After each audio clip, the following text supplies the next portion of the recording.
really. I look however I look, and that is that. In the scheme of things, it just doesn't matter. And no one is paying attention.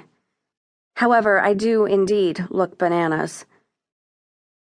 When I get to my room, I practically fall through the unlocked door. Luckily, I don't have a roommate who might complain about my noisy entrance.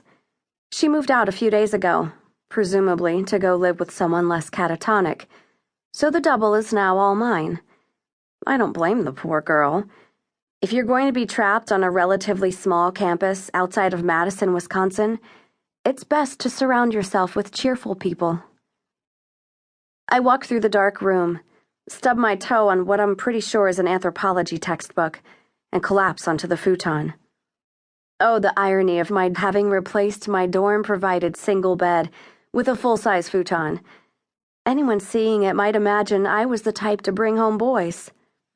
But I am a failure in that area. Add it to the fucking list, I tell myself. I've lost track of the guys on campus that I've drunkenly led on and then pushed away before anything could happen.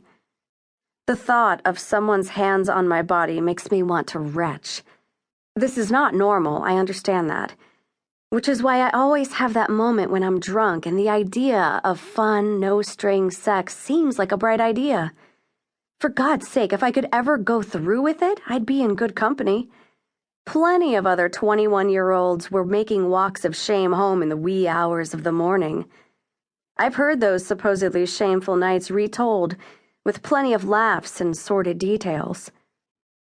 I can lure a guy in when I want to. Alcohol gives me that.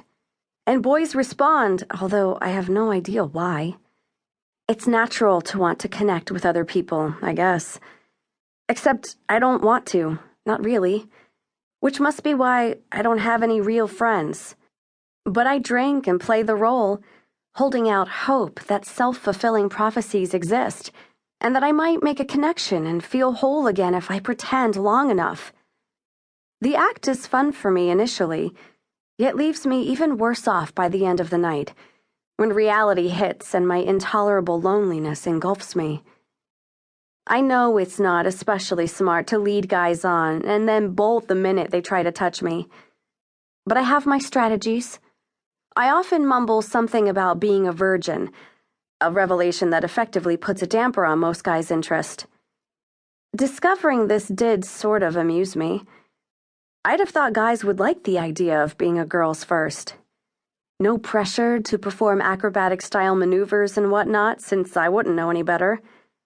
But it seems the generally smart, decent guys at this small liberal college in the middle of Wisconsin's snow tundra don't want the responsibility of deflowering a drunken co-ed. Go figure.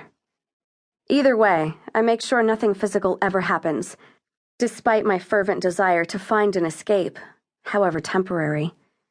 God knows it wouldn't be fun for me anyway, considering I have the arousal level of a rock. So I add frigid to the list, to that stupid mental inventory I try so hard not to keep. An increasingly large list of all of my flaws, my inadequacies, my failures. There has to be a list of my successes too, doesn't there? Or at least my adequacies? I try to focus. All the fucking liquor makes it hard, but I try.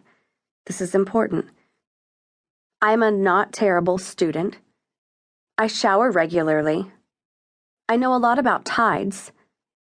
I will eat nearly anything except for raisins. Christ, I refocus. I may be drunk, but I can do better. I have mastered the art of melancholy. I have my doubts about whether this can even vaguely be considered a success. I think again, determined to find something I've done that is worth recognition. I lived.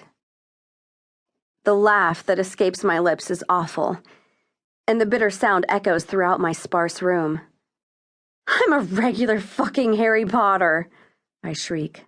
Fuck! I sit up and kick off my shoes. My phone is still in my hand, and I look dizzily at it. I never give up on my brother. That at least should go on the success list.